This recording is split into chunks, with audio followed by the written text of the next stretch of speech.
Hold on just a second. Waiting for everything to come up. Okay, the record is up. We're going to finish with the brackets today because that's the most important thing, the brackets. And let's see.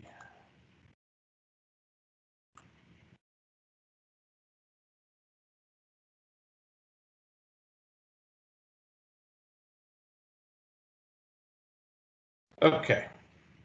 I'm sorry, I was looking at something on Teams. I'm done.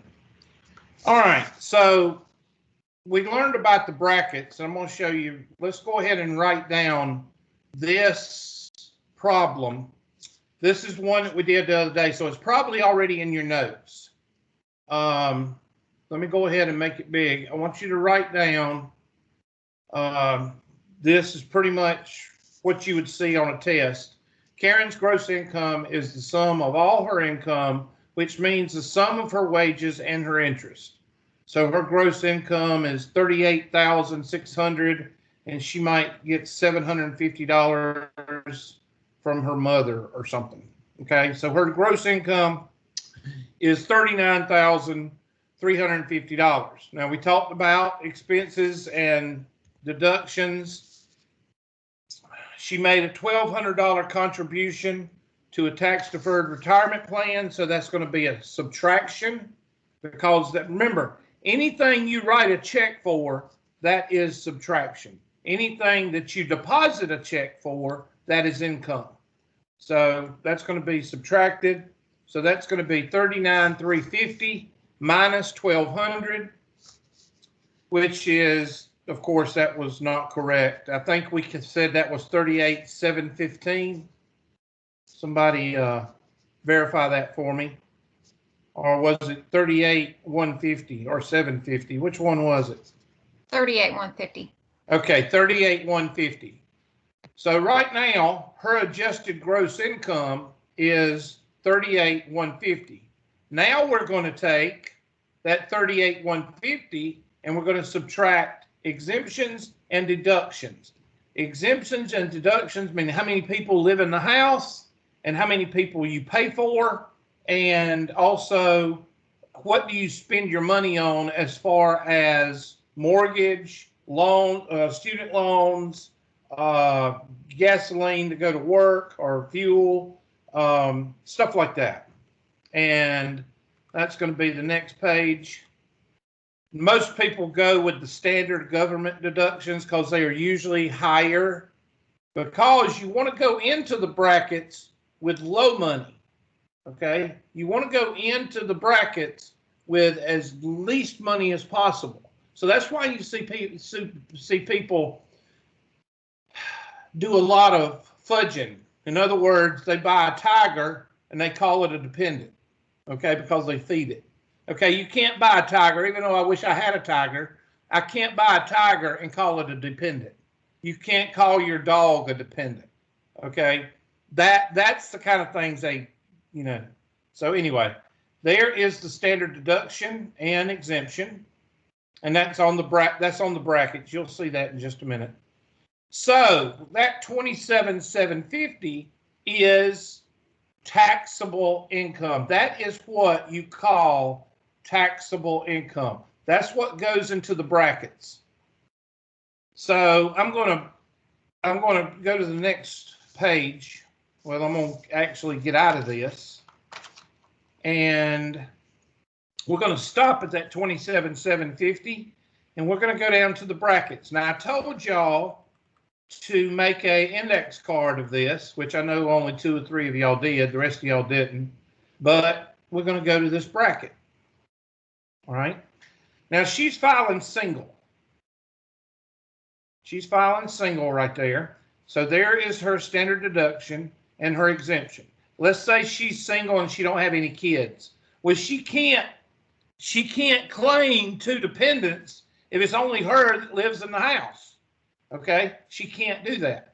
So she only claims 1 exemption. So that's $40.50, and that $6,100 is right there because she don't want to keep up with all of her fuel receipts and all of her hotel receipts when she was on. She don't want to keep up with all that, so she just takes a standard deduction. And those two things have already been deducted, and here are her brackets. She is in the 15% bracket. All right, so let's make a note of that, and I'm going to trying to think how I can do this. How can I do this? Let me do this, and I'm going to pull up my handy dandy whiteboard, and I'm going to pull it right here. Okay, now you need to be very careful how you do this. First of all, she makes $27,000. Her income, taxable income, is $27,750. That's what we call her taxable income. And that right there is what goes into the brackets.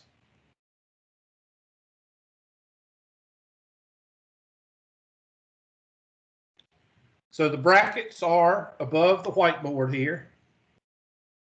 Now, why did I put it right below the 15%? Because she makes, and single, she is a dependent, single dependent. In other words, separately. So she is right in here, up to $37,950. Now, progressive, it means that it gradually gets larger. So the first thing you do is you take that $93.25 and you multiply that by 10%. That's the first thing you do, because the first $9,325, you get 10%. You pay 10% back to Uncle Sam. The next step is where y'all get confused, meaning students in general. Now, she does not make $37,000. She makes $27,750. So it's in that 15% bracket. Does everybody agree with that? So what you're going to do is you're going to take that $27,750 and you're going to subtract what you've already paid on, $93.25, and you're going to multiply that by 0.15 or 15%. And you do that with each bracket. Now, what if she made $47,000? Well, then you would go back up, you would go up to the next one, and it would be in that bracket, and you would do 47,000 minus 37,950, and that would be times 25%. So you have to subtract the previous bracket. Write that down. You have to subtract the previous bracket. Always subtract the previous bracket. Why do we subtract the previous bracket? It's common sense. Why do you subtract the previous bracket? Because she pays less percentage on the smaller amount. Well, that's why you subtract it, but, well, yes, that's true. But the reason you subtract the previous bracket on the next one is so you don't pay on the same money twice. That's why. If you don't subtract this $93.25 and you just do $27,750, well, the $27,750 includes that $93.25, and you're paying 10% on the first $93.25, and you're paying 15% on $93.25 again. So you have to subtract that. So that's why. And write that down, because, and I'm going to put this in red because it's important, because you don't want to pay twice. You don't want to pay twice.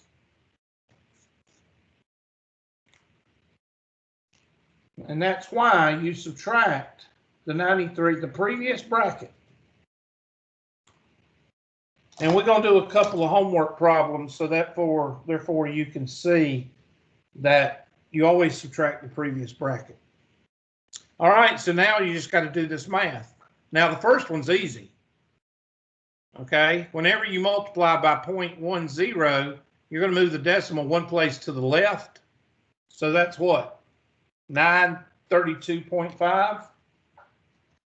932.5. And then I'm going to take my handy dandy calculator. And I'm going to take 27,750 minus 93.25.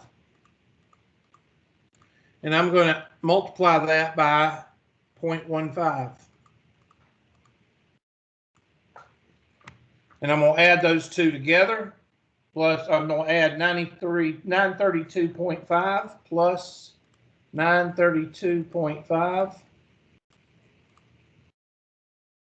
0.5, sorry.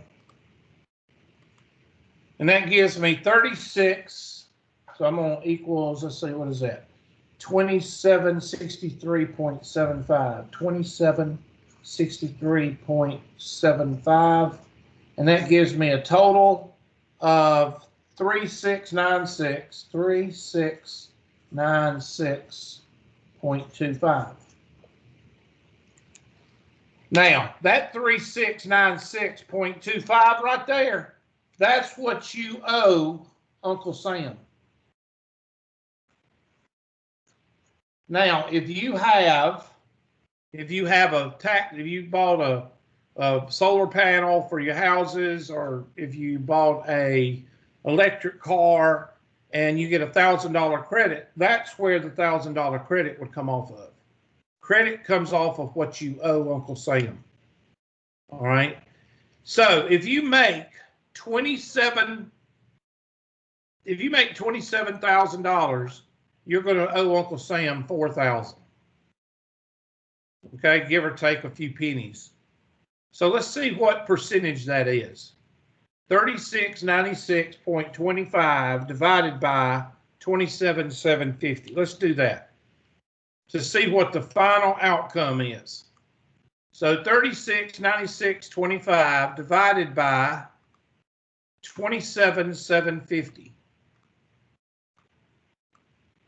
So you are actually paying 13% taxes back to Uncle Sam, which is pretty much common sense since you did 10% and 15%, and you didn't do both of them. So that means that in split down the middle, you paying 13.3%. Now, what happens next? Well, this is what happens next. You owe, and I'm just telling you this for your own, you owe Uncle Sam $3696.25. Okay, now do you know the W-2 form that you get from your employment? Your W-2, what does your W-2 have on it? It has what's taken out of your check.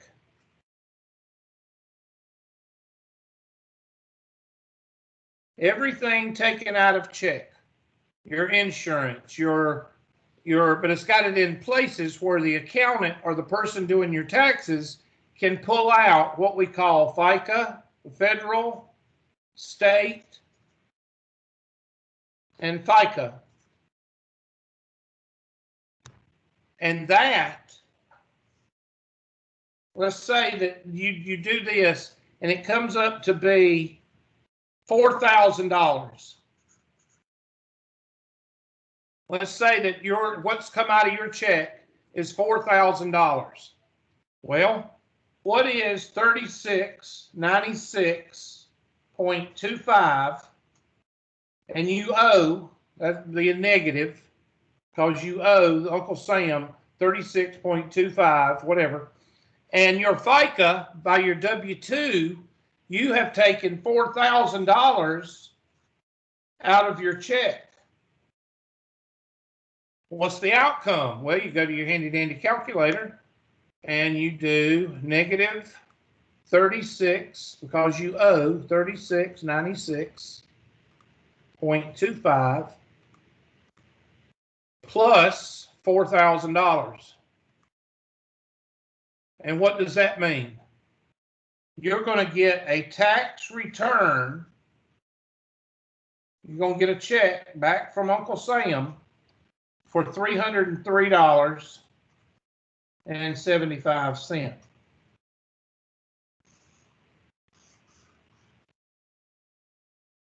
That is how it works.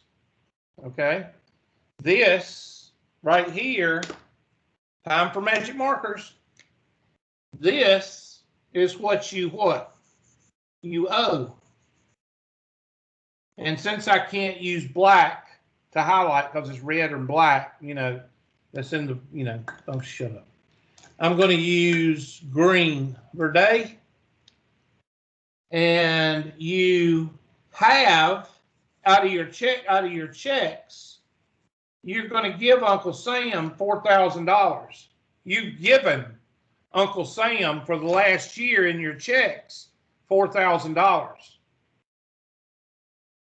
And they do the same thing for state too. You owe state taxes as well as federal. But this concept is for both. All right.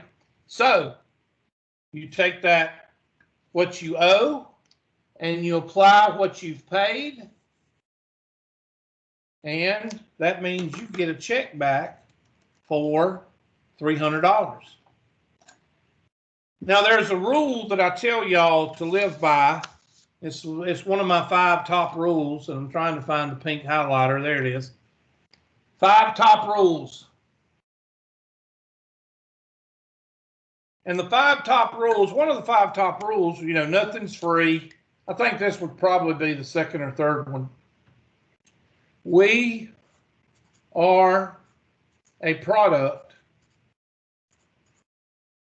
of our own what?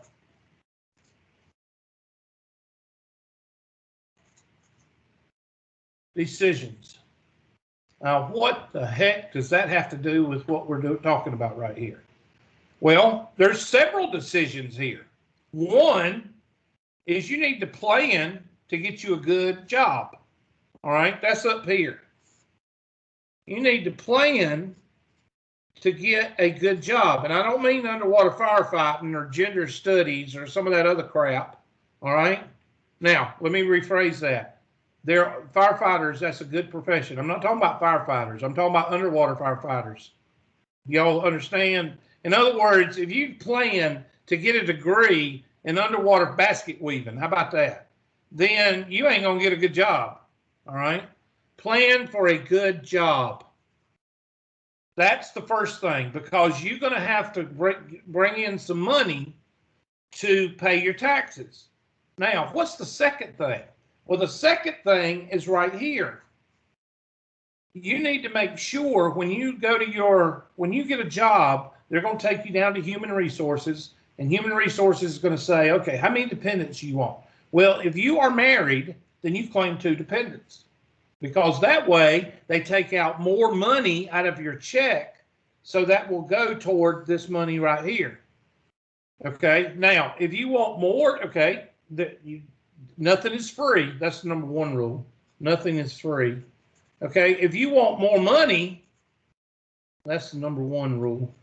If you want more money in your check, then you're going to have to rob Peter to pay Paul. You claim no dependents, and then you get an extra $25, $50 in each check. But that's going to make this number go what? It's going to make it go down. And if you get to this is $3,000 and you owe $36.96, then you're going to owe Uncle Sam $696 at the end of the year.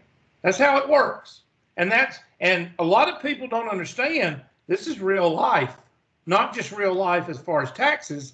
This is real life as far as decision making, because you're going to rob Peter to pay Paul in every instance when it comes to money, whether you cut out the movie budget and put the movie budget toward the food budget, or you take out the gas, get a better car and take some of that gas money and put it in the electric bill money. Okay, robbing Peter to pay Paul. And that's, so you got to make sure you get a good job, a good degree, And all degrees at Tri-County Tech are good, whether it's college transfer or whether it's welding or whether it's, all those are good jobs, okay? Or whether it's CPT, all those are good jobs. I'm talking about these people that go to a 4-year university that they can't afford. They take out student loans. They get a gender studies degree, and then they can't get a job. And then they fuss at the government because their student loan, they can't pay off their student loan. Well, hello, you made the decision of going into underwater basket weaving. If you make the decision to go into underwater gender studies, then don't cry when you can't pay off your dadgum student loan. And if you want a free education, you want to pay off that student loan, there's always the United States Marine Corps that will be glad to pay off that student loan. Okay? Next. Anybody got a question on that? Now, why am I so passionate about this? Because I'm here to teach you how to add and subtract this. But I also feel like it's, you need to open your eyes. Okay, you need to open your eyes because a lot has to do with your good job. A lot has to do with what you take out. If you've got a kid and a mother and a father or whatever you want to call it, then you take out 3 dependents. You can take out more money towards your federal and state. Your employer, you can say, well, what if I want to take out an extra $50 and put it toward my federal and state? They will do that. They'll take 25 and put it to your federal and 25 to your state. And that way you're insured a tax return. So, you are a product of your own decisions. So if you choose to rob Peter, which means take 0 dependents out, then this is probably going to drop down to $3,000 and you're going to owe Uncle Sam $696. If you choose 3 dependents, then this will go up to $4,000 and Uncle Sam's going to owe you money at the end of the year. So it depends on what you want, but make sure you got the money to pay for it. Okay? Remember, a cashier is not a career. That's a part-time job. And that's why we need to get people in school and in certificate programs to get out of that cashier rut. And I don't mean just cashiers, I mean anything like that. Minimum wage is minimum wage for high school people and people going to college. You don't make a career out of, you just don't. It's just not that's not the way it's done. And no matter what the government does to try to make that happen, it's not going to work. It's like putting a house on sand. It doesn't work that way. All right, economics. Dang old, run it by you, dang old economics. All right, now we're going to do another one of these, but right now I want to show you the FICA. Okay, the tax credit, that would come off of remember, tax credit comes off of the money that you owe Uncle Sam. Okay, so this, let me go back to that slide.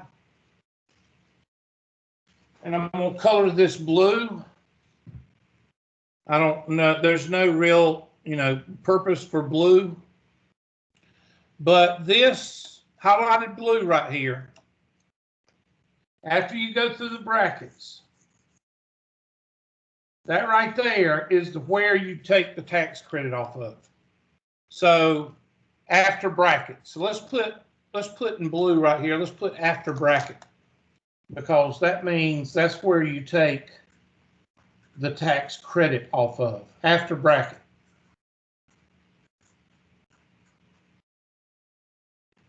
That's where you take your tax credit off of. And yes, I said that 4 times. Do you know why I said it 4 times? Because of this confusion right here.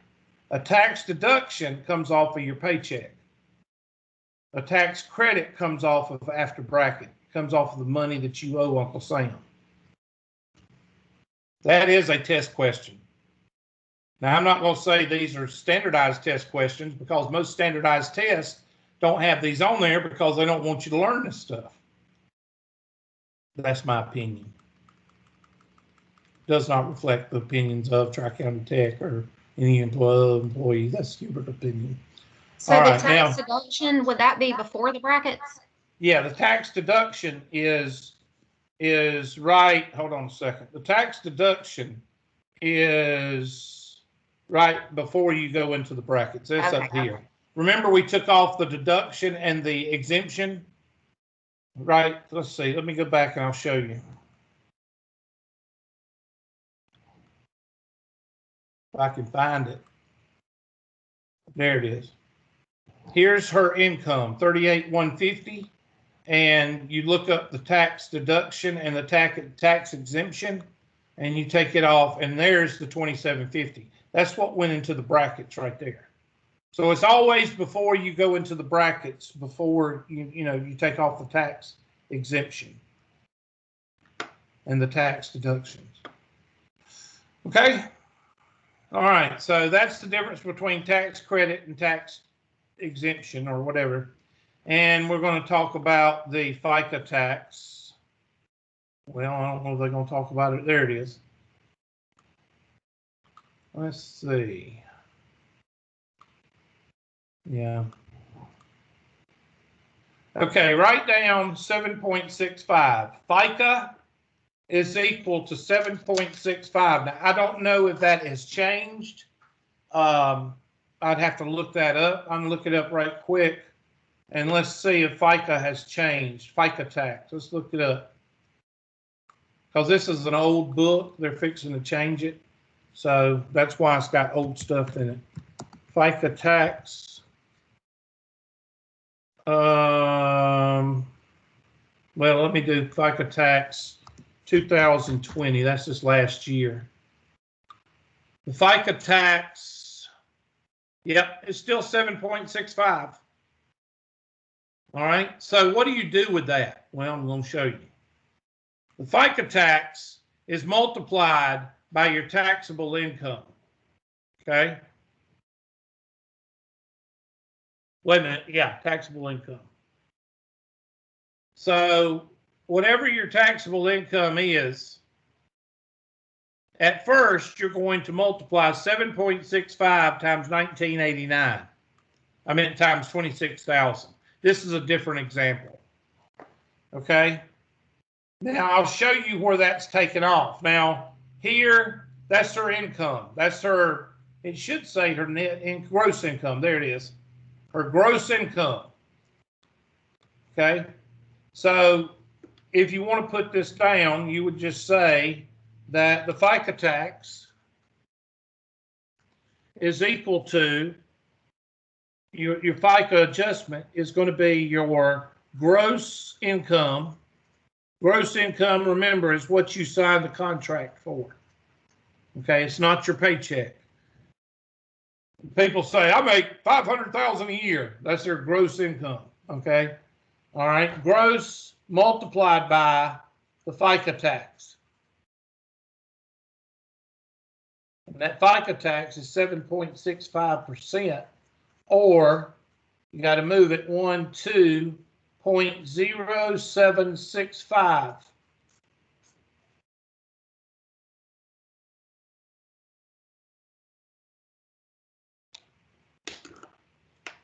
Okay, so take that 26,000 and multiply by 0.0765. You should get 1989. Now go ahead and get your taxable income, and then you go through the brackets, and then you add the FICA with what you owe Uncle Sam. Okay. Run taxable income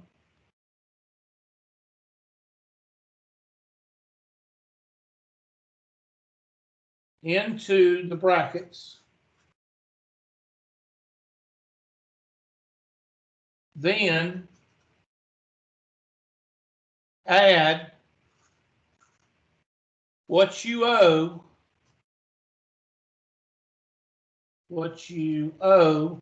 Uncle Sam to the FICA total.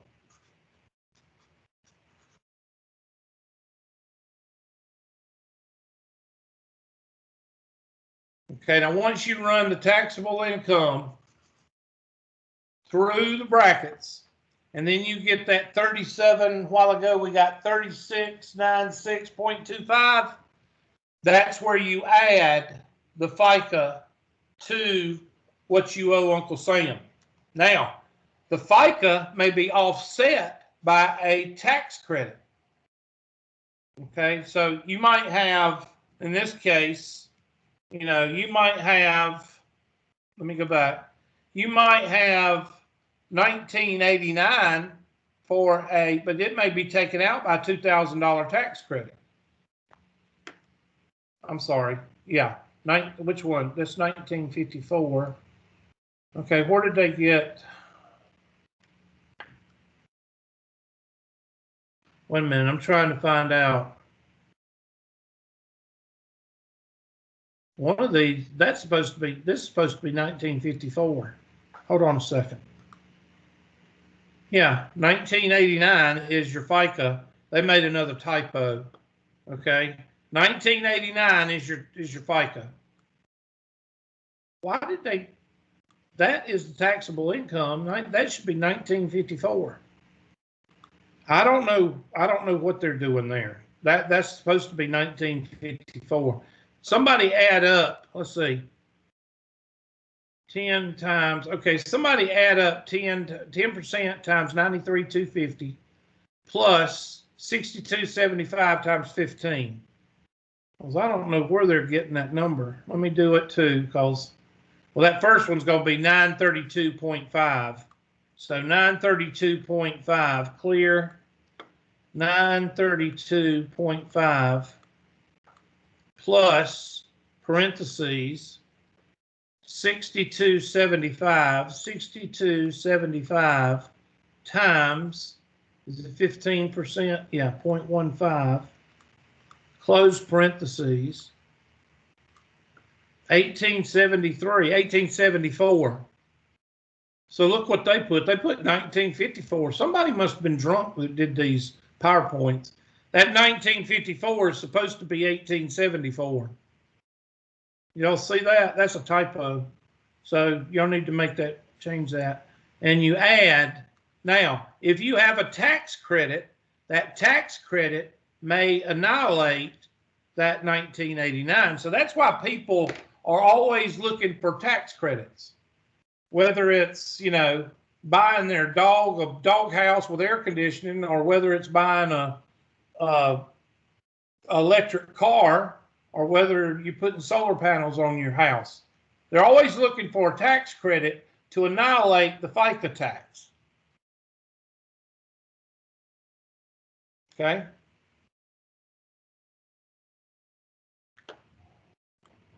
And let's see if there's anything else.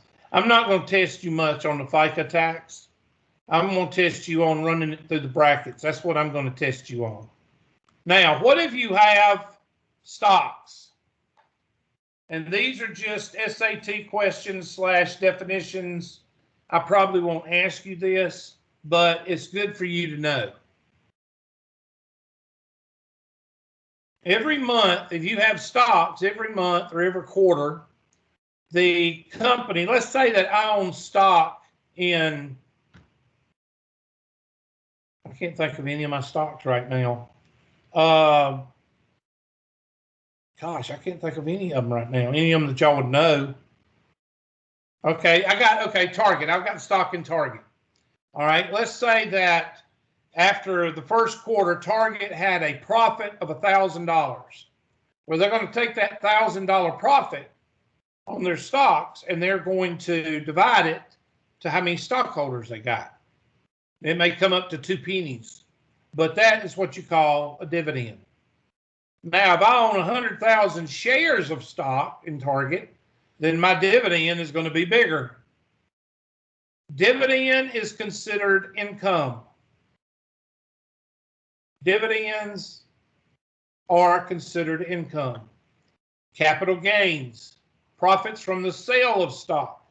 If I sell my Target stock and I paid $5 a share, and I made $1,000, in other words, I sold them at $1,005 a share, then I made $1,000 on each share. That is what you call capital gains. That is income. Now, are we talking about penny stuff? I don't think Uncle Sam is going to audit you if you buy penny stocks and you don't report it.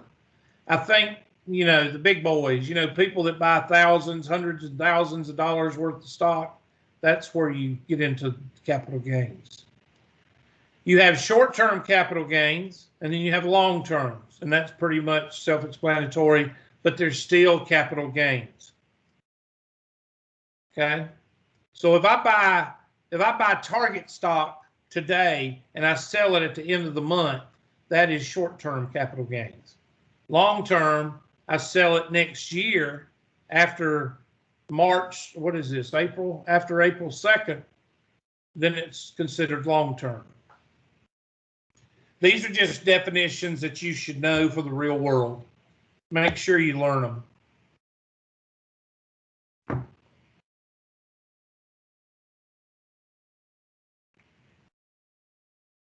Now, this is very important. Now, I'm not your parents because your parents are stupid, like my kids think I'm stupid. All right? So I'm not your parent, so you need to believe me. There's 2 or 3 things in your career that I would suggest that you do. If you don't, you're stupid. All right? One is get rid of all your credit cards, period, except an emergency credit card. And I'm not talking about Old Navy. I'm not talking about that. I'm talking about credit cards like Visa, MasterCard, Discover. You get rid of all of them except for one and use that one for emergencies. That's the first rule I would tell you as far as economics. The second rule I would tell you is as soon as you sign a contract, you start a 401k. All employers do this if they got salt. Again, we are a product of our own decisions. I took out a 401k the first day I started at Tri-County Tech. At first, I was taking out $25 a month. Now I'm taking out $200 a month. Okay? And it continues to grow. And you just forget about it. You don't worry about it. You go through the bank, you get an IRA. Qualified retirement plans, that's individual. Usually private people sell those like your stockbrokers. Are these good? Yes, they are 125% good. Now, is a 401k for you to get rich in a week? No. A 40, all these are nothing. You know what these are called? This is called nest eggs. That's what this is called. So you don't borrow off of it. You don't take it out to buy yourself whatever. You put it away and you forget about it. And then when you get to your retirement age, you're going to have a nice check coming in. Again, you get a good job. You get a good degree, then you get a good job that offers 401ks. You don't get an education, you decide not to get an education, a good degree, then you get a job at BFE and they don't offer anything for you as far as benefits. Decisions. And this is an example of tax deferred savings. I'm not going to get into that because that's not really what I'm going to test you on. I just want you to know what it is. Okay? And we studied this in, what was it? 4B, I believe. Wasn't it the payment you put away? Yeah, that's what this is. Put 4B down for tax deferred because that's what basically we do. How much payment do you want to put toward, that's what we did in 4B, I believe.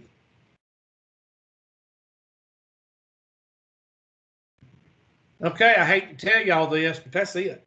Let's look at a homework question. We got 10 minutes before y'all start self-combusting.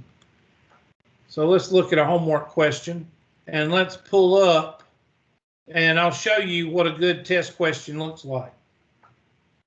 I'm going to go to the study plan for 4E because I want to find one that's got a bracket on it.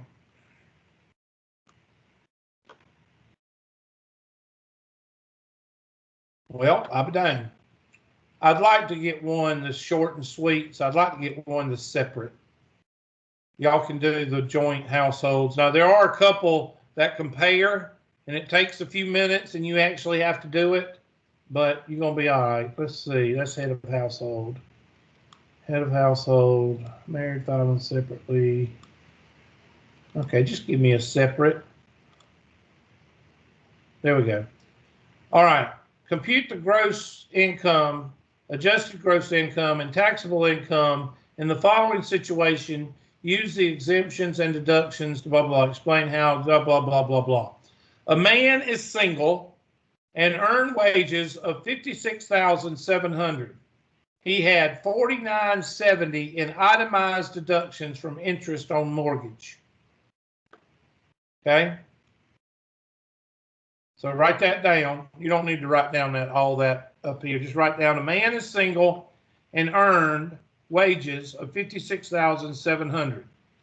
He had $49.70 in itemized deductions from interest on a mortgage. But what is the standard exemption for one person? 40/50. So is he better off deducting the $49.70 or the 40/50? The $49.70, because you want the least amount of money possible going into the brackets. So I would take the $49.70 instead of the 40/50. So $56,700, and I'm going to write this down with you. I'm going to blow this up a little bit where I can pull in the whiteboard, because this is the type question I would ask you on a test. So I'm going to take the $56,700 and I'm going to subtract the $49.70 and I'm going to subtract the $63.50. Now, what if that 40/50 was greater than 49.70? Then you would use that. But since the 49.70 is greater than the 40/50, I'm going to subtract the 49.70. And take out our handy dandy calculator, which I can't get it right now. There it is. And that's going to be 56,700. 56,700. Minus 49.70 minus 63.50. I got 45,380, and that should be your taxable income. So I'm going to type in 45,380 right here. 45,380. Well, I don't know what it should be. Oh, that's gross income. I'm sorry. Gross income is, they're asking for 56,700. Read the question, Hubert. 56,700. Sorry, I didn't read the question. Adjusted income. Well, adjusted income is going to be that from then that 63.50. That should be taxable income. I guess they're going to take off the 49.70, so we'll do that. 56.7. That's what they're doing. I don't think that's right, but so 56.7. 56.7 minus, what is it? 49.70. 49.70. That's technically that's what they're asking, 51.73, I guess. I don't, 51, hold on, I can't go between 51.730. And then you're going to take off the deduction. I don't know what the adjusted income is. There's nothing to adjust. You take this off, and that's going to be the taxable income. So I don't know what they're wanting there, unless they're wanting 56,700. There's nothing to deduct, unless I'm reading something wrong. Let me put a 3 there. Oh, God. Yes, that's what they wanted. They wanted the same answer. This sometimes that's a little bit. Now, what if you had a savings account or dividend or interest off of IRA? Then you would add it to 56.7. And what if you made a donation to the homeless and made a donation to your church, and it was $5,000, and you would deduct that off too? That's what adjusted income is. But there was nothing here to deduct. This, and this make your taxable income. So they should ask, okay, they're going to go through the whole spiel here. Should he use the standard deduction or itemized? We discussed that. He needs to use the itemized to 4970 because it's more. So I don't know which one says that. I guess this one. Well, I'm just getting it. Which one says itemized because it's more money? Which one says that?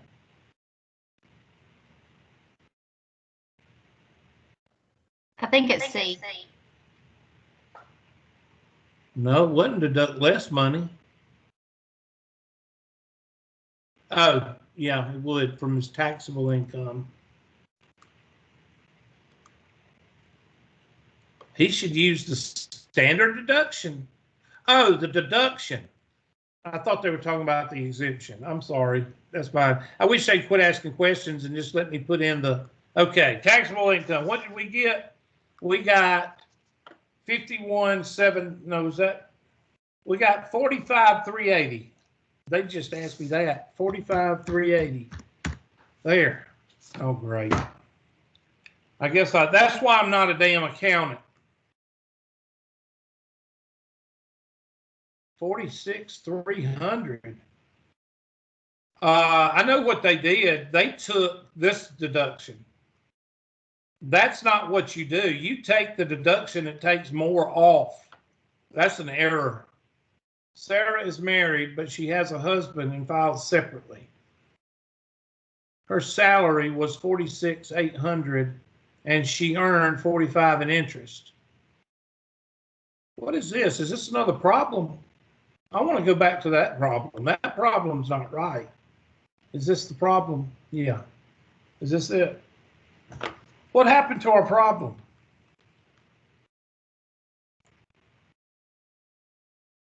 All right, I guess we'll do this one then. That's not right. You always want to take the one that takes off the most money. A woman is single and earned wages of 36,700. She had 5840 in itemized deductions from an interest on mortgage. All right, this one's 5840. This one's 4050. So you want to take the one that's more. That's more. I don't know why they're telling you to take the 4050. So anyway, I'm going to go ahead. Her gross income is 36,700. And they're going to ask the same thing. There's nothing to take off of it. So 36,700.